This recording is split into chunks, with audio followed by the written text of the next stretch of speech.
Hey guys, my name is Luke from FlyingTimes.com, and today guys, I want to show you something that I have made, and I want to show you guys how to make it too.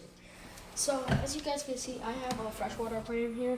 It's all perfect, and a misconception that most people think about is they can just use tap water, but no guys, you guys have to have a tap water conditioner. This is not a sponsor or anything, but I'm just showing you that it works.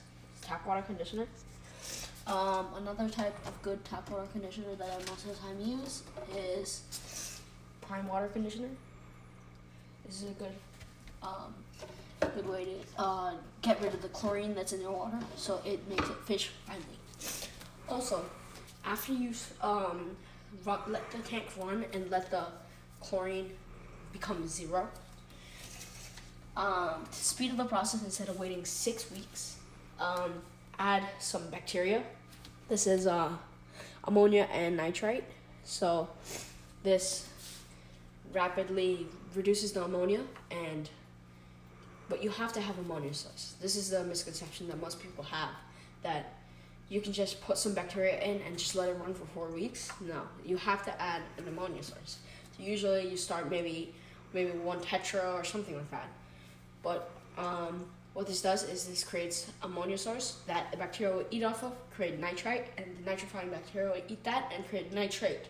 Nitrate will be removed with water changes. As it comes to filtration, just get this is a 10-gallon filter.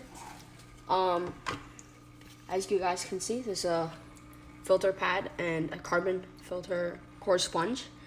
As you guys can see, most people that I see their filters, it's like going over the media, and that's not good. You want it to go through the filter. If it's going over, then that means that you need a filter clean out. Never wash your filter in tap water, because then that kills all the bacteria that you've tried to culture. There's also some ceramic media in there to boost the amount of bacteria that I can hold in my tank. Also, I have a small quarantine tank that I use it's like 4 to 5 gallons, and if a fish starts acting a little weird, as you guys can see inside here, there is a small Aqueon filter. And what I do with it is I take some of the water from the tank and I put it in that small tank, put the fish in, and I quarantine the fish to make sure that any parasites or anything like that is out of the fish before it gets in my tank. Or if the fish is already in the tank, it's, let's say, showing some sort of weird signs, I will put it in that tank and maybe leave it there for a few days. So always guys, be prepared. Like, I have ick medication just sitting around. Like, I had ick once, but ick guard, I have a super ick cure. Always have these around. They really help when, like, this is made by Microglyph. This really helps with getting out all the fungal infections, bacterial infections, all that kind of stuff. But also guys, remember to have a test kit. So every week or so, take 1 test strip out, dip it in the water, and as you guys can see, there's a chart provided. Hold the strip next to it and check if it's ideal or danger zone or whatever. And that will give you a place to build off of. Because if your nitrite or ammonia is something high and it gets dangerous for your fish, you immediately have to do a water change and get rid of all the stuff and maybe even add some more nitrifying bacteria. Usually, when you're starting up an aquarium, as I said, when you add, let's say you add that 1 tetra or something like that to create the ammonia source, never add more than 1 fish, because then what will happen is you're creating like ammonia spike. Like, the filter cannot handle the amount of ammonia that is being produced. another way, instead of using a fish, you can always use food. So maybe drop a few sinking pellets or something like that in the water. Let it start to decompose, and that will be your ammonia source. That's also a really good ammonia source. So yeah. Always have a heater. A heater is very important for fish. They, of course, this is a 78-degree filter, 78-degree heater. Yeah. So there's also a thermometer, just to make sure that your temperature is in the range. So as you guys can see, there's a reddish block there. That's called an eco-bio block.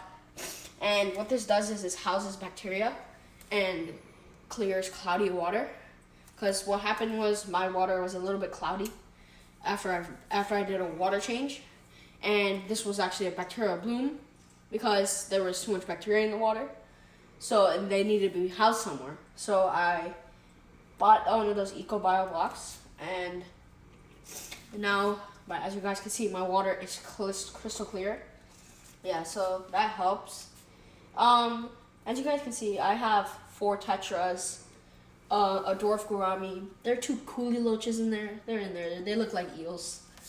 And I have a ghost knifefish. I actually don't know where he is. Yeah, he's somewhere in there. Yeah, so it's behind the filter. He likes to stay there a lot. Yeah, so as you guys can see, also I have plants. Plants are good for your tank. They look good too. But taking care of plants is a whole different story. Like, it's like you have to feed the plants too. So this is some tablets for freshwater plants. You have to add these. So you have to have a mix between tablets and the liquid. So this is Forge XL. I use this. During water changes, I replace the carbon. Maybe I do a water change every month, and I replace it. So, yeah. And it's really your preference between gravel and sand. I like to use gravel for freshwater because it can house more bacteria. But for saltwater, it's better to use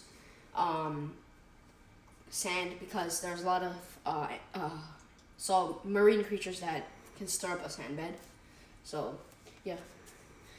So this is how you set up / take care of a freshwater aquarium. See you next time and fly with good times.